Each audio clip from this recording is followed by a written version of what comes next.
señor alcaldes que han venido desde Senegal tener algo para el futuro.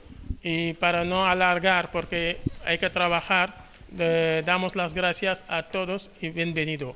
Voy a decirle un poco en wolof para que ñu ngi sant ñëpp di nuyu ñëpp di leen sargal tey jii dañ fee nekk ak waa députation ñoom ñoo fi ñëw tey jii département bi nga xam ne nii Igualdad la te Maria moo ko jiite daaw àndoon nañ ak moom ci liggéey bi ci ay ONG ren jii tamit ñu ñëwaat di ko tollantiwaat di ci ñaan yàlla defal ñu ci sutura ba lépp loo xam ne ni projet la yu ñu yaakaar yàlla defal ñu ci jàmm ba sunu autorité yi jot ko di sant autorité yi di sant tamit mbooloo mi fi nekk yépp wasalaam balaa maa jox Maria lay jox après mu wax su waxee ba pare am na benn cadeau bu ñu ko préparé parce que dañ ne loxoy Kajoor day weesaloo pour ñu jox ko pour ko sargale ko daal wasalaam. Bienvenidos, bienvenidas.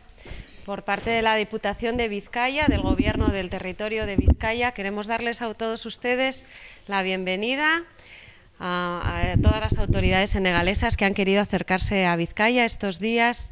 Esperemos que su estancia, que sé que han llegado hace poco, sea de su agrado y esperemos que disfruten mucho entre nosotras y entre nosotros.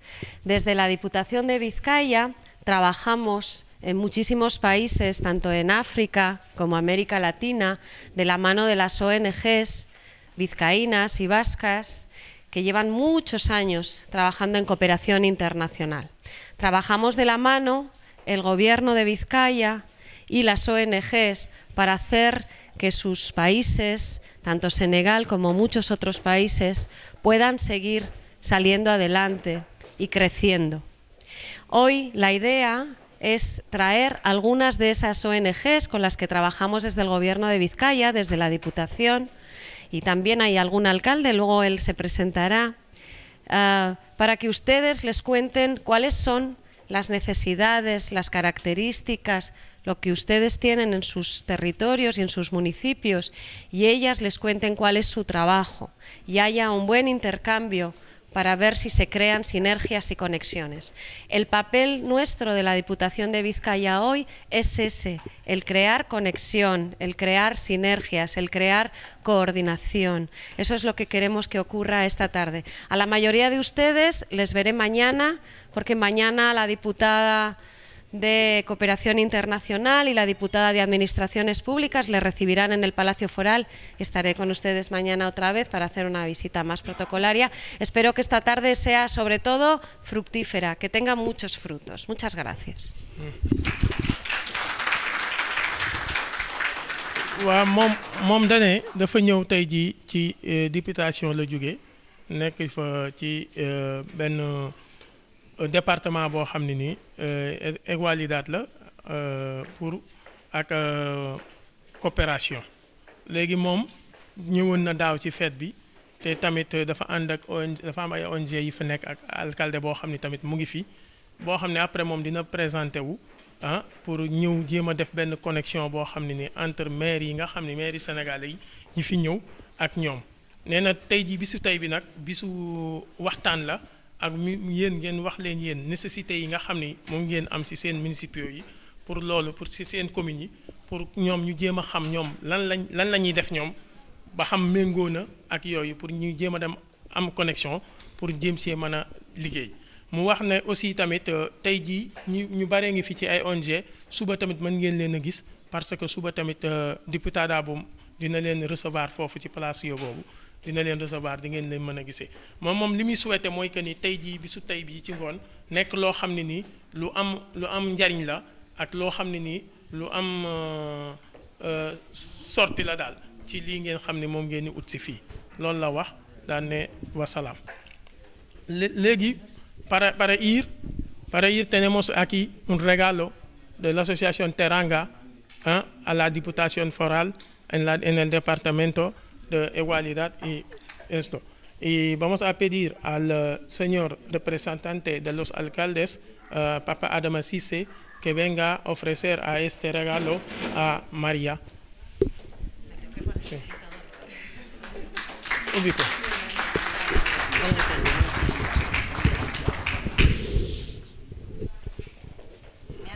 Sí.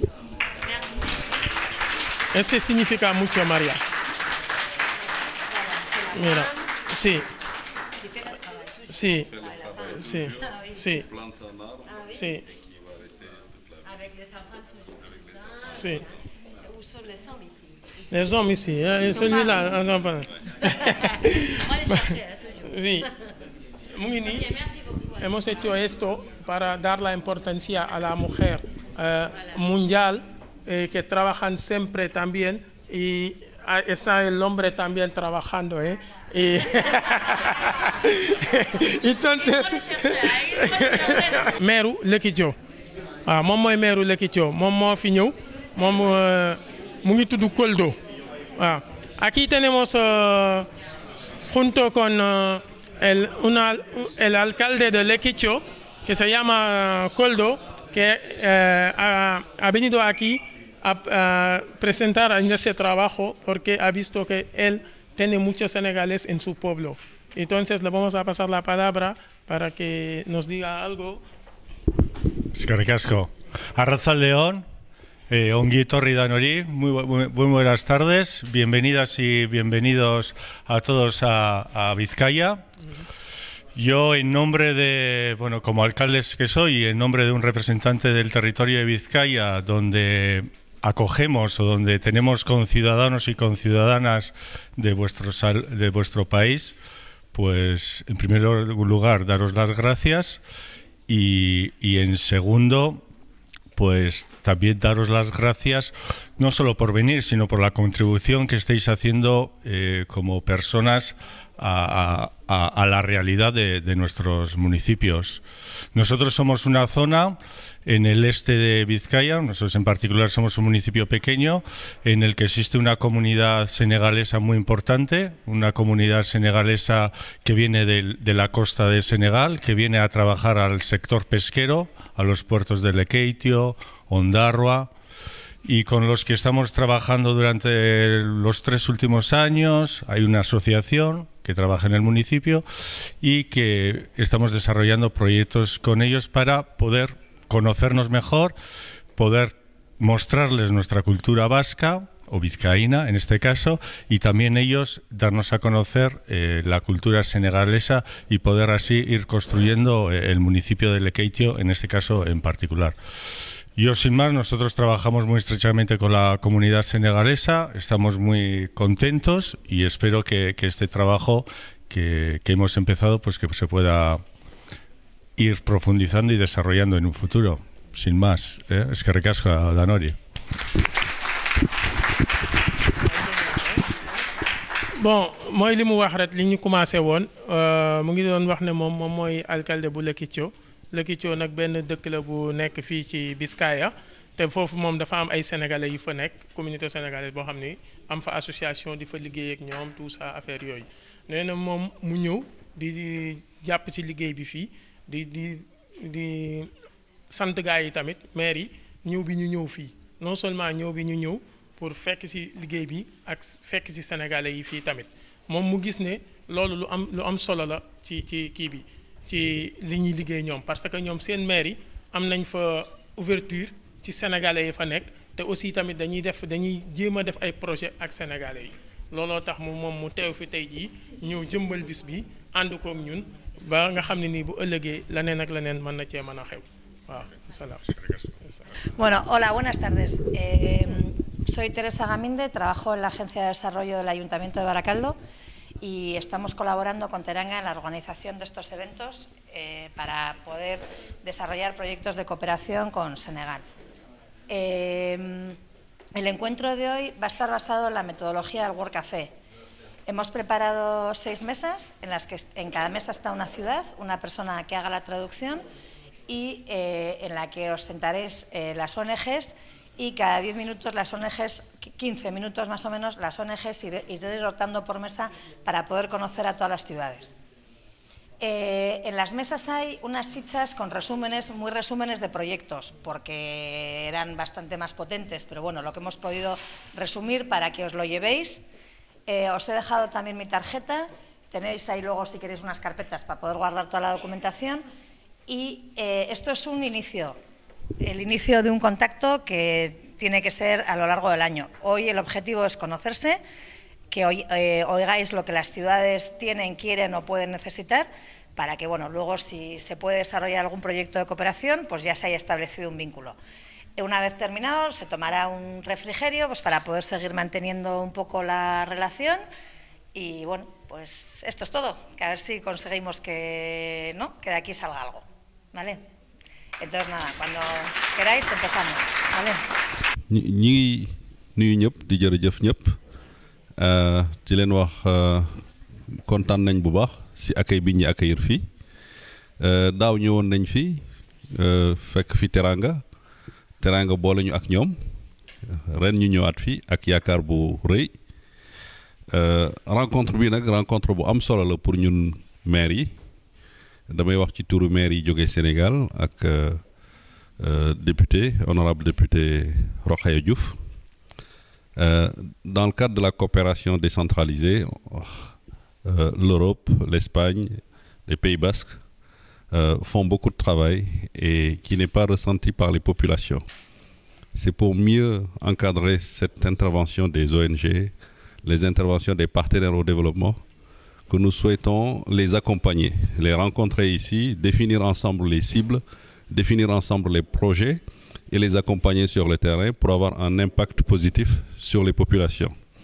Ça permet de canaliser les efforts, ça permet de mettre à profit les ressources financières qui sont mises à disposition et s'assurer que les populations le ressentent positivement. Peut-être que je vais arrêter là pour traduire. Se llama Adama y es el portavoz de los alcaldes de Senegal que han venido y estaban el año pasado aquí y este año también y están muy contentos por el recibimiento que hemos hecho la población autóctona aquí que es muy importante para ellos y quieren ellos trabajar con Europa, con España, con el País Vasco por los esfuerzos que hacen los gobiernos para la cooperación y el desarrollo de los proyectos en África que viene bien a la población africana. Ellos están aquí, por ejemplo, para facilitar a los ONGs también el trabajo que tienen que hacer en África para que ese trabajo llegue en las poblaciones. Daaw bi ñu fi ñëwee c'était une prise de contact léegi defe naa xamante nañ xàmmewante nañ et war nañoo mën a wóoluwante pour mën a ànd liggéey kenn ku fi nekk indaale nga li nga jàpp ne mooy li sa population soxla donc ñun loolu leen ni ñaan ñu jàppale ñu ci loolu parce que loolu la population yi soxla ñu bàyyi rek di ñëw indi loo xam ne nii ñoom ñoo ko xalaat seen bopp lu gën a rafet mooy boo buggee dimbale nit ki da nga koy dimbale ci li mu soxla ñun ñoo xam li population yi soxla parce que ñun leen jiital moo tax ñu ñëw ba fii fekk ci leen si pour ñoom bu ñuy ñëw ñu xam lan leen indaale pour yaxanal seen ressource et ñu am succès ak réussite ci liñ bëgg a def ci Afrique ci jàppale. Está diciendo que ellos el año pasado habían venido para saludar, para conocerse y él ve que este año nos conocemos algo, no mucho, pero algo para tener con más confianza, para trabajar juntos.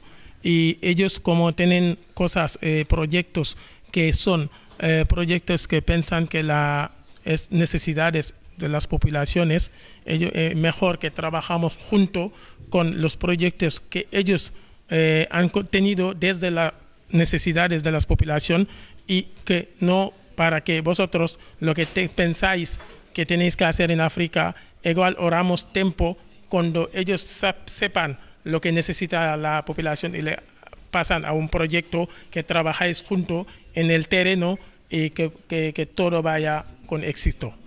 Sí. Muy bien, vale. Muy bien. Muchas gracias. Muchas gracias.